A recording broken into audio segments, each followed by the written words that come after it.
আসসালামু আলাইকুম ওয়া রাহমাতুল্লাহি ওয়া বারাকাতুহু। আলহামদুলিল্লাহি ওয়াহদা ওয়াসসালাতু ওয়াসসালামু আলা মান লা নাবিয়্যা বা'দা। প্রিয় দিনী ভাই ও বোনেরা, আজকে আমি ইসলামের একটি গুরুত্বপূর্ণ বিধান পর্দা বা হিজাব নিয়ে সংক্ষেপে কিছু কথা বলার চেষ্টা করব। তো এই পর্দার উপর আমি কোরআন এবং সহিহ হাদিসের আলোকে কিছু নোট করেছি। তো এই নোটের উপর ভিত্তি করে আলোচনা করব ইনশাআল্লাহ। ওমা তৌফিকি ইল্লা বিল্লাহ। তো প্রত্যেক মুসলিম নরনারীর উপর পর্দা আল্লাহ সুবহানাহু ওয়া তাআলার একটি স্পষ্ট বিধান। পর্দা আসলে কোনো ঐচ্ছিক বিষয় নয় যে আপনি ইচ্ছা হলে পর্দা করলেন, না হলে করলেন না, এমন নয়। নামাজ, রোজা, হজ, যাকাত যেমন ফরজ, পর্দাও ঠিক তেমনি আল্লাহ সুবহানাহু ওয়া তাআলা প্রত্যেক মুসলিম নরনারীর উপর ফরজ করেছেন। এটা পালন করা অত্যাবশ্যকীয়।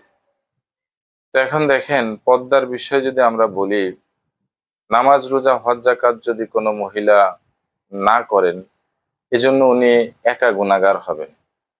কিন্তু পর্দা এমন একটি বিষয় ইসলামে, কোনো মহিলা যদি বেপর্দায় চলেন, রাস্তাঘাট দিয়ে যদি নিজেকে উন্মুক্ত করে চলেন, তাহলে ওই মহিলা শুধু একা গুনাহগার হবে না, ওই মহিলাকে দেখে যত পুরুষ দেখবে সব পুরুষের জেনার সমান গুনাহ হবে এবং এই গুনাহ ওই মহিলার ঘাড়ে বর্তাবে। প্লাস ওই মহিলার অভিভাবক, যেমন মহিলার পিতা, স্বামী অথবা বড় ভাই, তাদেরও এই গুনার সমপরিমাণ ভাগীদার তাদেরকে হতে হবে। তাহলেই বোঝা যায় যে এই পর্দা আসলে কত ভয়াবহ একটা পাপ, পর্দা যারা লঙ্ঘন করে। তো এই পর্দার বিষয়ে আমাদেরকে সচেতন হতে হবে। পর্দার বিষয়ে দেখেন কোরআনুল কারিমে কি বলা হয়েছে, আমরা যদি একটা আয়াতের একটু তর্জমা দেখি। আল্লাহ তাআলা বলেন, হে নবী, আপনি আপনার স্ত্রীদের, কন্যাদের ও মুমিনদের নারীদের বলুন, তারা যেন তাদের চাদরের এক অংশ নিজেদের উপর টেনে নেয়। এতে তাদের চেনা সহজ হবে, ফলে তাদের উত্ত্যক্ত করা হবে না। আল্লাহ ক্ষমাশীল, পরম দয়ালু। সূরা আল আহজাব, আয়াত নং 59। তো এই আয়াতে দেখেন আল্লাহ সুবহানাহু ওয়া তাআলা মুমিন নারীদের পর্দার বিষয়ে বলেছেন তাদের চাদরের এক অংশ নিজেদের উপর টেনে যেন নেয় তারা। তো এখানে চাদরের অংশ টেনে নেওয়া বলতে কি বোঝাচ্ছে, এই আয়াতের ব্যাখ্যায় বলা হয়েছে নারীদেরকে জিলবাব ব্যবহারের নির্দেশ দেওয়া হয়েছে। জিলবাব হলো এমন এক ধরনের চাদর বা ওড়না যা মাথার উপর থেকে শরীর পর্যন্ত ঢেকে রাখে। হ্যাঁ, এটা মনে করেন যে আলাদা একটা ওড়না যা মাথার উপর থেকে পুরো শরীরকে ঢেকে রাখবে। সাহাবী নারীরা এই জিলবাব এমন ভাবে জড়িয়ে নিতেন যেন তাদের দেহের অবয়ব বা সাজসজ্জা পরপুরুষের নজরে না আসে। তো আহ, এই উম্মে সালামা রাদিয়াল্লাহু আনহা থেকে বর্ণিত, যখন এই আয়াত নাজিল হলো, তখন আরবের আহ নারীরা এমন ভাবে আসলে কালো কাপড় নিজেদেরকে জড়িয়ে, চাদর জড়িয়ে রাস্তায় বের হলেন, তাদের মাথার দিকে তাকালে মনে হতো মাথায় কোনো কাক বসে আছে। হ্যাঁ, তারা কত কঠিন ভাবে এই পর্দা হিজাব মেনটেন করা শুরু করলেন। তো আরো একটা হাদিস যদি আমরা দেখি, যে তখনকার যুগে রাসূল সাল্লাল্লাহু আলাইহি ওয়াসাল্লামের জামানায় মহিলা সাহাবীরা আসলে কিভাবে এই পর্দার গুরুত্ব দিয়েছেন। দেখেন, বলা হয়েছে রাসূল সাল্লাল্লাহু আলাইহি ওয়াসাল্লাম পর্দার বিধান দিলেন যে নারীরা যেন তাদের পোশাকের নিচের অংশ ঝুলিয়ে পড়ে। তখন উম্মে সালামা রাদিয়াল্লাহু আনহা প্রশ্ন করলেন, হে আল্লাহর রাসূল, তাহলে নারীরা তাদের পোশাকের ঝুল কিভাবে রক্ষা করবে? হ্যাঁ, রাসূল সাল্লাল্লাহু আলাইহি ওয়াসাল্লাম উত্তরে বললেন, তারা 1 বিঘত পরিমাণ ঝুলিয়ে দিবে। উম্মে সালামা রাদিয়াল্লাহু আনহু পুনরায় প্রশ্ন করলেন, তাহলে তো তাদের পায়ের পাতা খোলা থেকে যাবে। হ্যাঁ, অর্থাৎ বাতাসে হাঁটতে গেলে পায়ের পাতা কিছুটা দেখা যেতে পারে। দেখেন উম্মে সালামা রাদিয়াল্লাহু আনহু কত বড় বুদ্ধিমতী মহিলা, যে উনি রাসূল সাল্লাল্লাহু আলাইহি ওয়াসাল্লামকে জিজ্ঞেস করছেন, যদি 1 বিঘত পরিমাণ ঝুলানো হয়, হাঁটতে যে অসাবধানতা বশত মহিলাদেরকে পায়ের পাতা দেখা যেতে পারে, যেহেতু পায়ের পাতাও পর্দার অংশ। তখন রাসূল সাল্লাল্লাহু আলাইহি ওয়াসাল্লাম বললেন, তাহলে তারা 1 হাত পরিমাণ ঝুলিয়ে দিবে, কিন্তু এর বেশি আর বাড়াবে না। সুনানে তিরমিজি 1731 নং হাদিস। তো অত্র হাদিস দ্বারা বোঝা যায় যে তখনকার মহিলারা, সাহাবী, পর্দার বিষয়ে কতটা সচেতন ছিলেন। তো আমাদের জামানায় তো আসলে এখন আর 1 হাত পরিমাণ ঝুলানোর প্রয়োজন পড়ে না, যেহেতু তখনকার সময় তো বোরকা ছিল না। তো আমাদের এখন বোরকা আছে। তো বোরকার সাথে মহিলারা এখন ইচ্ছা করলে সহজে পায়ের মোজা পরতে পারেন। মোজা দ্বারা এই পর্দা খুব সহজে করা সম্ভব। এখন আসলে আমরা দেখতে চাই বর্তমান সমাজে আমাদের পর্দার এই বাস্তব প্রেক্ষাপটটা কি। তো আধুনিকতার নামে আমরা দেখতে পাই যে অধিকাংশ মহিলা, আমাদের মা বোনেরা যখন রাস্তাঘাটে বের হন, পর্দা সঠিকভাবে মেনটেন করেন না। অধিকাংশ মহিলা আমরা দেখতে পাই রাস্তায় বেপর্দায় খোলামেলা চলাফেরা করছেন, বুকে ওড়না নেই, আঁটোসাঁটো পোশাক পরে ওনারা রাস্তায় বের হচ্ছেন। তো দেখেন, আবার সবাই সমান নয়, কিছু মহিলা আবার পর্দা করছেন, কিন্তু যারাও পর্দা করছেন, বিশেষ করে বোরকা পরছেন, তারা অনেকে ডিজাইন বা নকশালা বোরকা পরছেন। এমন বোরকা পরছেন যে যেটা তার আকর্ষণ বেশি, অন্য পুরুষের নজরে খুব সহজে নজরে পড়ে যাচ্ছে। এমন বোরকাও পরা উচিত নয়। এখন অনেকে বলবেন যে আমি আসলে গরম সহ্য করতে পারি না, বোরকা পরলে আমার অসুবিধা হয়, নিঃশ্বাস নিতে কষ্ট হয়। তো তাদের উদ্দেশ্য করে আমি বলতে পারি যে করোনাকালীন সময় আমরা কি দেখেছিলাম। তখনও তো আপনাদের কষ্ট হতো বোরকা পরতে, মুখ বাঁধতে, কিন্তু আমরা তো দেখেছি তখন মরার ভয়ে আপনারা ফেস মাস্ক ব্যবহার করেছেন। এমনও দেখেছি যে কোনো মহিলা ডাবল ট্রিপল মাস্কও একসাথে পরেছেন। কই, তখন তো আপনাদের কষ্ট হয়নি। তাহলে এটা একটা অজুহাত মাত্র যে আপনার মুখ ঢাকলে আপনার নিঃশ্বাস নিতে কষ্ট হয়। আজকে যদি আবারও করোনা শুরু হয়, তাহলে কি আপনি মুখ খুলে বাইরে বের হবেন? কখনো না। তখন তো আপনি আবারও ডাবল ট্রিপল মাস্কই পরবেন। তাহলে আল্লাহর এই আইন, ফরজ আইন, পর্দা হলো ফরজ, তাহলে এটা মেনে নিতে আপনার বাধা কোথায়? এই পর্দার মাধ্যমে আল্লাহ সুবহানাহু ওয়া তাআলা মহিলাদেরকে সম্মান অনেক বাড়িয়ে দিয়েছেন। দেখেন, জাহিলিয়াতের যুগে আমরা কি জানি, কন্যা সন্তান যখন জন্মগ্রহণ করত, তখন কন্যা সন্তানদেরকে জীবন্ত মাটির নিচে পুঁতে রাখা হতো। সেখানে আল্লাহ সুবহানাহু ওয়া তাআলা নারীদের সম্মান কত উপরে দিয়েছেন। তো এই পর্দার মাধ্যমে নারীদের সম্মান অনেক বেড়ে গেছে। আল্লাহ সুবহানাহু ওয়া তাআলা নারীদেরকে সুরক্ষিত করেছেন। বলা হয়েছে পর্দা করলে কোনো পুরুষ কুনজরে কোনো নারীর দিকে তাকাবে না, তাদের দৃষ্টিকে হেফাজত করবে। তো পর্দা শুধু কিন্তু নারীর উপর ফরজ নয়, পুরুষের উপরও পর্দা ফরজ। পুরুষ কি করবে? তার দৃষ্টিকে নত রাখবে। তো এই বিষয়ে কোরআনের আয়াত আছে যে পুরুষ কিভাবে পর্দা করবে, সে বিষয়ে আমরা পরে আসব। তো এখন দেখেন, আমি আরেকটা বিষয় বলি। আমাদের কিছু মহিলা বা মা বোনেরা যারা পর্দা করেন, শুধু বাইরে যখন বের হন তখনই শুধুমাত্র বোরকা পরেন, পর্দা করেন, ঠিক আছে, আমরা মেনে নিলাম। কিন্তু যখনই উনি বাসার ভিতর প্রবেশ করেন, তখন মনে হয় যেন পর্দা ওনার জন্য রহিত হয়ে গেছে। উনি পর্দা আর কোনোভাবে মেনটেন করেন না। উনি সামান্য পরপুরুষের সামনে যান, নন মাহরাম যারা, তাদের সামনে উনি যান। এটা আসলে কোনো পর্দা নয়। পর্দা করতে গেলে মাহরাম নন মাহরাম মেনে পর্দা করতে হবে। মাহরাম কারা? দেখেন, মাহরামের বিষয়টা সরাসরি আল্লাহ সুবহানাহু ওয়া তাআলা নিজেই কোরআনের আয়াতে এটা নির্ধারণ করে দিয়েছেন যে এই ব্যক্তি মাহরাম। মহিলারা শুধু তাদের মাহরামদের সামনে যেতে পারবে, মাহরামদের সামনে শালীন পোশাকে যেতে পারবে। পর্দা কিছুটা রহিত করা হয়েছে এই ক্ষেত্রে। তিনি মাহরামদের সামনে হাতের কবজি খুলে বা ফেস খুলে পাতা প্রদর্শন করে উনি যেতে পারবেন, কিন্তু পোশাক শালীন হতে হবে। এখন মাহরাম সম্পর্কে যদি আমরা একটু বলতে চাই, এক্ষেত্রে কোরআনের আয়াতে বিস্তারিত ব্যাখ্যা আছে। আমি শুধু সংক্ষেপে কিছু নাম বলে যাচ্ছি যে ইনারা মাহরাম, ইনাদের সামনে পর্দার শিথিলতা রয়েছে। যেমন বাবা, দাদা, নানা, এভাবে ঊর্ধ্বতন সকল দাদা নানা, ছেলে নাতি, ছেলের ছেলে, মেয়ের ছেলে, এভাবে সকল অধস্তন বংশধর। তারপরে সহোদর ভাই, বৈমাত্রীয় ভাই, বৈপিত্রীয় ভাই, ভাইয়ের ছেলে ভাতিজা, ভাই বোনের ছেলে ভাগ্নে, চাচা, মামা, দুধ পিতা, দুধ ভাই, দুধ মামা, দুধ পুত্র।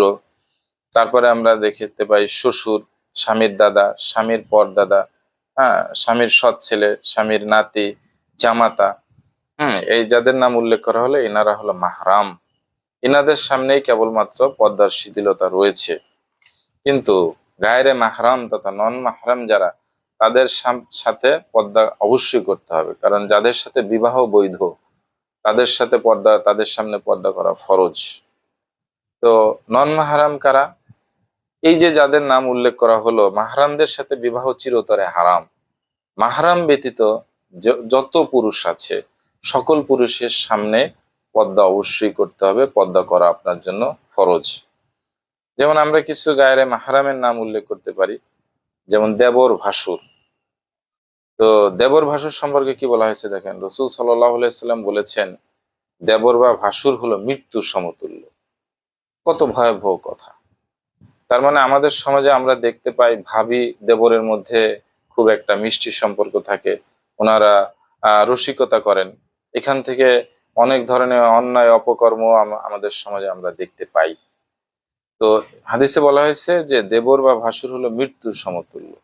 অর্থাৎ তোমরা যদি দেখো, আমরা যদি একটা উদাহরণ দেই, যে একটা ট্রাক এসে আপনাকে চাপা দিবে, আপনি এখনই মারা যাবেন, ড্রাইভার ব্রেক ফেল করেছে, তাহলে কি আপনি সেখানে বসে থাকবেন? না, আপনার শরীরে যতটুকু শক্তি আছে ততটুকু দিয়ে আপনি দৌড়ে পালাবেন। তো ঠিক তদ্রূপ দেবর ও ভাসুর থেকে নিজেদেরকে এইভাবে হেফাজত করতে হবে, পর্দা মেনটেন করে আপনার তাদের সামনে যেতে হবে। এছাড়া চাচাতো, মামাতো, খালাতো, ফুফাতো যত ভাই আছে, হ্যাঁ, দুঃসম্পর্কের যত ভাই, সবই নন মাহরাম, দুলা ভাই, নন্দাই, যে কোনো অপরিচিত পর পুরুষ, এরকম আরো যারা আছে, মোট কথা মাহরামের বাইরে যে সমস্ত পর পুরুষ আছে সবই হলো গিয়া আপনার গায়রে মাহরাম তথা নন মাহরাম। এনাদের সামনে আপনি যেতে পারবেন না, অবশ্যই পর্দা করতে হবে। আমাদের সমাজে আমরা কি দেখি, আপনার ভাইয়ের ছেলে আপনার বাসায় এসেছে, আপনার সাবালিকা মেয়ে ঘরে আছে, আপনি ভাইয়ের ছেলেকে বলতেছেন যাও তোমার বোনের কাছে যাও, ওর বোন রুমে বসে আছে, আপনি পাঠায় দিচ্ছেন। তো এভাবে আপনি অবাধে মেলামেশার সুযোগ করে দিচ্ছেন। ফলশ্রুতিতে কি হচ্ছে, দেখা যাচ্ছে যে আপনার মেয়ের সাথে আপনার ভাইয়ের ছেলের একটা অবৈধ সম্পর্ক সৃষ্টি হয়ে যাচ্ছে। তো সুযোগটা কে করে দিল?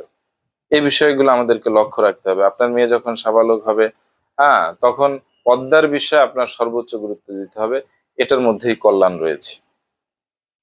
এখন দেখেন যারা পর্দা করে না তাদের পরিণতি কি, এ বিষয়ে যদি আমরা একটু হাদিসে লক্ষ্য করি, রসুল সাল্লাল্লাহু আলাইহি সাল্লাম কি বলেছেন, দুই দল জাহান্নামী যাদেরকে আমি দেখিনি, তাদের মধ্যে এক দল হলো এমন নারী যারা পোশাক পরিধান করে অথচ উলঙ্গ থাকে। তারা অন্যদেরকে আকর্ষণ করে, নিজেরাও আকৃষ্ট হয়। তাদের মাথায় চুল উটের কুজের মতো হবে। তারা জান্নাতে প্রবেশ করবে না, এমনকি জান্নাতের সুঘ্রাণও পাবে না, অথচ জান্নাতের সুঘ্রাণ হাজার হাজার মাইল দূর থেকেও পাওয়া যাবে। এটা সহিহ মুসলিম 2128 নং হাদিস। এই হাদিসটার একটু বিস্তারিত ব্যাখ্যা যদি আমরা করি, দেখেন কি বলা হয়েছে। রাসূলুল্লাহ সাল্লাল্লাহু আলাইহি ওয়াসাল্লাম বলতেছে যে এমন ব্যক্তি যাদেরকে আমি দেখিনি। তা আসলে কিভাবে দেখবেন? রাসূলুল্লাহ সাল্লাল্লাহু আলাইহি ওয়াসাল্লামের ওই জাহেলিয়াতের জামানায় কিন্তু নারীরা এতটা উচ্ছৃঙ্খলা ছিল না, উচ্ছৃঙ্খল ছিল না, এতটা বিহায়াপনা তখনকার সমাজে ছিল না। তো এখানে বলা হয়েছে এমন নারী যারা পোশাক পরিধান করে উল্লঙ্গ। আমরা কি এখন দেখতে পাই না? আমরা রাস্তাঘাটে বের হলেই তো আমরা দেখি যে হ্যাঁ, পুরুষের ভেষধারী নারী, অর্থাৎ পুরুষের পোশাক পরছে, নারীরা জিন্স প্যান্ট পরছে, শুধু টি শার্ট পরছে, গেঞ্জি পরে নারীরা বের হয়ে গেছে। হ্যাঁ, তো বুকে কোনো কাপড় নেই, হ্যাঁ, অর্ধ উলঙ্গ হয়ে বের হয়েছে। রাসূলুল্লাহ সাল্লাল্লাহু আলাইহি ওয়াসাল্লাম তো এদের কথাই বলেছেন। হ্যাঁ, তো এরা অন্যদেরকে আকর্ষণ করে, এইসব মহিলারা, মেয়েরা, তারা ছেলেদের পিছনে ঘুরঘুর করে। আপনি কলেজ বিশ্ববিদ্যালয়ে দেখেন তারা কি করছে, নিজেরাও আকৃষ্ট হয়, নিজেরা ছেলেদেরকে প্রপোজ করছে, ছেলেদের জন্য অপেক্ষা করছে। রাসূলুল্লাহ সাল্লাল্লাহু আলাইহি ওয়াসাল্লাম তো এদের কথাই বলেছেন। হ্যাঁ, তারপরে বলা হয়েছে তাদের মাথার চুল উটের কুজের মতো হবে। তো উটের কুজের মতো, এটা কিন্তু আমরা এখন বাস্তবে দেখতে পাচ্ছি। অসংখ্য অগণিত মহিলা আমরা রাস্তায় বের হলে দেখি মাথার চুল কালার করছে, হ্যাঁ, লাল করছে, সাদা করছে, হ্যাঁ, তো উটের লেজের মতো দেখতেছি, বড় করে পাম করে চুল ফুলাচ্ছে। রাসূলুল্লাহ সাল্লাল্লাহু আলাইহি ওয়াসাল্লাম এই শ্রেণীর কথাই বলেছেন। তো এদের শাস্তি কি হবে? বলেছে এরা জান্নাতে প্রবেশ করবে না, এমনকি জান্নাতের সুঘ্রাণও পাবে না। তাহলে দেখেন কত ভয়াবহ শাস্তির কথা উল্লেখ করা হয়েছে, যে জান্নাতের সুঘ্রাণও এইসব মহিলারা পাবে না। এখন আসেন আমরা সবচেয়ে গুরুত্বপূর্ণ বিষয় নিয়ে এখন কিছু কথা বলার চেষ্টা করব, দায়ুস। দায়ুসকে আমরা জানি, যেসব মহিলারা বেপর্দায় চলে তাদেরকে অনেকে দায়ুস মনে করেন। আসলে যেসব মহিলারা বেপর্দায় চলাফেরা করেন তাদেরকে দায়ুস বলা হয় না, তাদেরকে বলা হয় খান্নাস। তো খান্নাস কখনোই জান্নাতে যাবে না। দায়ুসকে, দায়ুস হলো ওই সমস্ত পুরুষ যারা তাদের অধীনস্থ নারীদেরকে, যেমন স্ত্রী, কন্যা, বোন, এদেরকে বেপর্দা বা অশ্লীলতায় চলার সুযোগ করে দেয়, অর্থাৎ বেহাইপনার সুযোগ করে দেয়। এই সমস্ত পুরুষদেরকে দায়ুস বলা হয়। আর দায়ুসের জন্য আল্লাহ সুবহানাহু ওয়া তাআলা জান্নাতকে হারাম করেছেন। ঠিক আছে, এখন আমাদেরকে চিন্তা করতে হবে যে আমরা আসলে দায়ুস কিনা। বাবা হিসেবে আমি কতটুকু সচেতন আমার মেয়ের ব্যাপারে।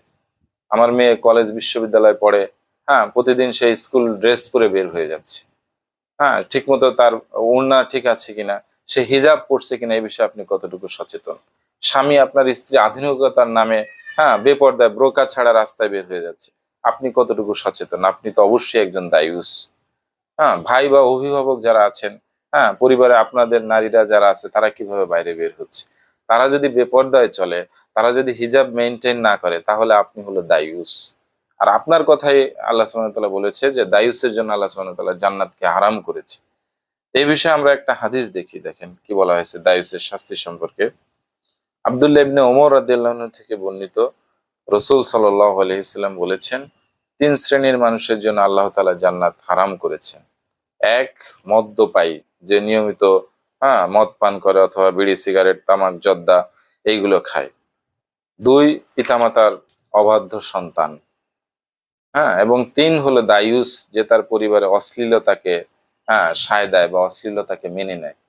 তো এই তিন শ্রেণীর ব্যক্তির জন্য আল্লাহ সুবহানাহু ওয়া তাআলা কি বলেছেন? শুরুতে বলেছেন তিন শ্রেণীর মানুষের জন্য আল্লাহ তাআলা জান্নাতকে হারাম করেছেন। এখন আপনি তো তাহাজ্জুদ গুজার, আপনার হাতে তো তসবিহ থাকে, আপনি দান সৎকা করেন, আপনি হজ করেছেন একাধিকবার, কিন্তু আপনার কন্যা, আপনার স্ত্রী বেপর্দায় চলে, রাস্তাঘাটে উল্লঙ্গ অর্ধ উলঙ্গ হয়ে চলাফেরা করে, অথচ আপনি মনে করতেছেন যে তাহাজ্জুদ গুজার হয়ে, হ্যাঁ, নেক আমল করে আপনি জান্নাতে চলে যাবেন। জি না, এটা নাকচ করা হয়েছে। আপনার জন্য আল্লাহ সুবহানাহু ওয়া তাআলা জান্নাতকে হারাম করেছে। ঠিক আছে, তো অন্য আরো একটা হাদিসে কি এসেছে দেখেন। অন্য একটা হাদিসে বলা হয়েছে, ওই হাদিসটা রেফারেন্স হলো মুসনাদে আহমদ 5372 নং হাদিস। অন্য একটা হাদিসে এসেছে তিন ব্যক্তি জান্নাতে প্রবেশ করবে না। এক, যে পিতামাতার অবাধ্য সন্তান। দুই, যে নারী পুরুষের সাদৃশ্যতা গ্রহণ করে, অর্থাৎ, হ্যাঁ, পুরুষের বেশধারী নারী।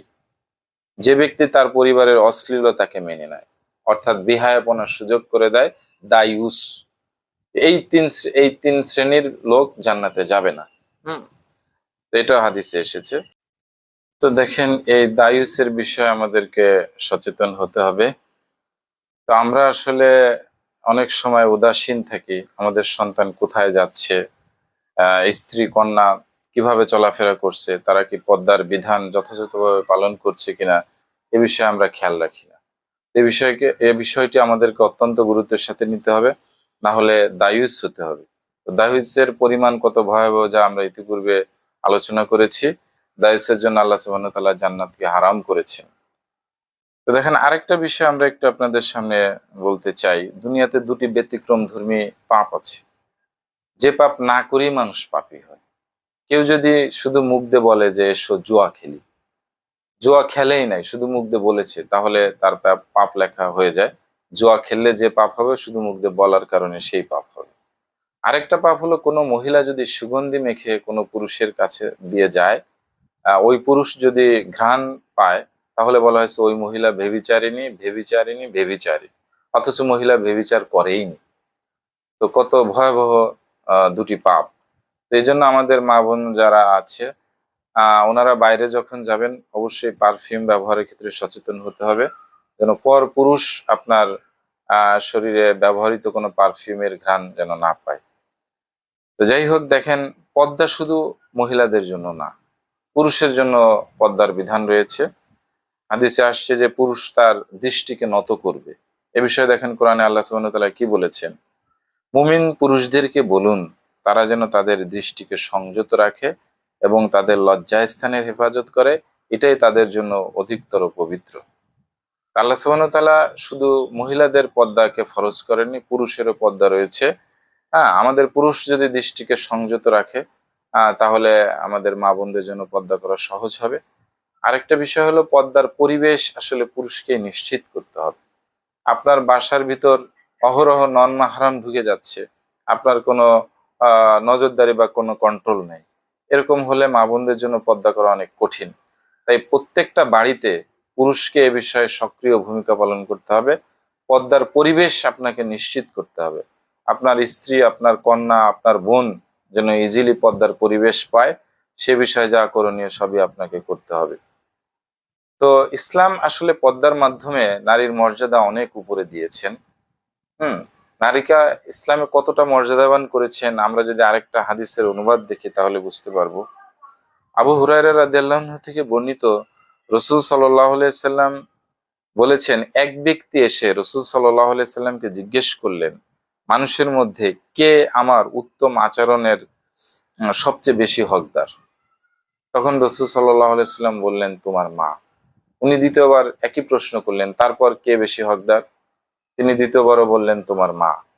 তৃতীয়বারও সেম প্রশ্ন করলেন, তৃতীয়বারও রসূল সাল্লাল্লাহু আলাইহি সাল্লাম বললেন, তোমার মা বেশি হকদার। চতুর্থবার উনি বাবার কথা বললেন। তাহলে এই হাদিস থেকে বোঝা যায় যে মায়ের মর্যাদা ইসলামে কত বেশি। হাদিসটি বুখারী শরীফের 5971 নং হাদিস। তো দেখেন, আমাদের মা বোন যারা আছে তাদের জন্য আসলে জান্নাতে যাওয়া খুব সোজা। কিছু মৌলিক বিষয় এবং পর্দা যদি ওনারা ঠিক মতো করতে পারেন তাহলে খুব বেশি নেকামল না করে ওনারা খুব সহজে জান্নাতে যাবে। এই বিষয়ে যদি আমরা আরেকটা হাদিস একটু দেখি, রসূল সাল্লাল্লাহু আলাইহি সাল্লাম বলেছেন, কোনো নারী যদি 5 ওয়াক্ত সালাত আদায় করে, রমজানে সিয়াম পালন করে, নিজের লজ্জা স্থানের হেফাজত করে, অর্থাৎ যথাযথভাবে পর্দা করে এবং ইজ্জত আবরুর হেফাজত করে এবং স্বামীর আনুগত্য করে, তবে তাকে বলা হবে, তুমি জান্নাতের যে দরজা দিয়ে ইচ্ছা প্রবেশ করো। অর্থাৎ জান্নাতের 8টি দরজায় আল্লাহ সুবহানাহু ওয়া তাআলা আমাদের সেই মা বোনদের জন্য খুলে দিবেন। সহিহ ইবনে হিব্বান 4163 নং হাদিস। তো এই হাদিস থেকে বোঝা যায় যে দেখেন পর্দার কত গুরুত্ব। হ্যাঁ। তো এই বিষয়টা আমাদেরকে অনুধাবন করতে হবে।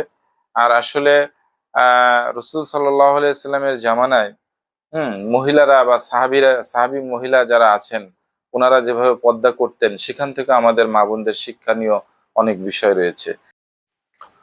তো দেখেন, আমরা সর্বশেষ আরেকটি হাদিস একটু দেখি।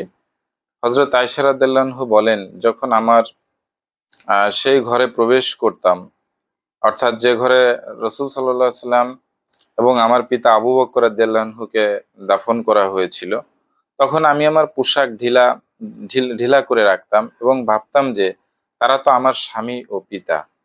কিন্তু যখন সেখানে ওমর রাদিয়াল্লাহু আনহুকে দাফন করা হলো, তখন থেকে আমি আল্লাহর কসম, আমার কাপড়ের উপর পূর্ণ পর্দা না করে এবং কাপড় ভালোভাবে না পেঁচিয়ে আমি ওই ঘরে কখনোই প্রবেশ করতাম না। তো এটা মুসনাদে আহমদে 24,983 নং হাদিসে এসেছে। তাহলে দেখেন, আয়েশা রাদিয়াল্লাহু আনহা মৃত ওমরকেও লজ্জা করতেন। এটাই ছিল একজন জান্নাতি নারীর বৈশিষ্ট্য। আমাদের মা বোনদেরকেও মা আয়েশা রাদিয়াল্লাহু আনহার কাছ থেকে শিক্ষা নিতে হবে। হ্যাঁ। তো ইসলাম আসলে পর্দার মাধ্যমে নারীর সম্মান মর্যাদা অনেক উপরে দিয়েছে, এটা হয়তো আমরা বুঝি না।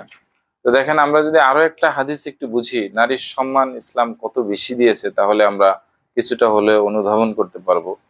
হযরত আনাস রাদিয়াল্লাহু আনহু থেকে বর্ণিত, রসূল সাল্লাল্লাহু আলাইহি সাল্লাম বলেছেন, যে ব্যক্তি 2 জন কন্যার সন্তানকে প্রাপ্ত বয়স্ক পর্যন্ত লালন পালন করবে, কিয়ামতের দিন সে এবং আমি এমন ভাবে থাকবো, এই বলে তিনি নিজের আঙ্গুলগুলোকে মিলিয়ে দেখালেন। এইভাবে মিলিয়ে দেখালেন। সহিহ মুসলিম 2631 নং হাদিস। সুবহানাল্লাহ। তাহলে নারীর মর্যাদা ইসলামে কত বেশি। তো যাই হোক, আমাদের পুরুষদেরকেও আসলে পর্দার বিষয়ে সচেতন হতে হবে।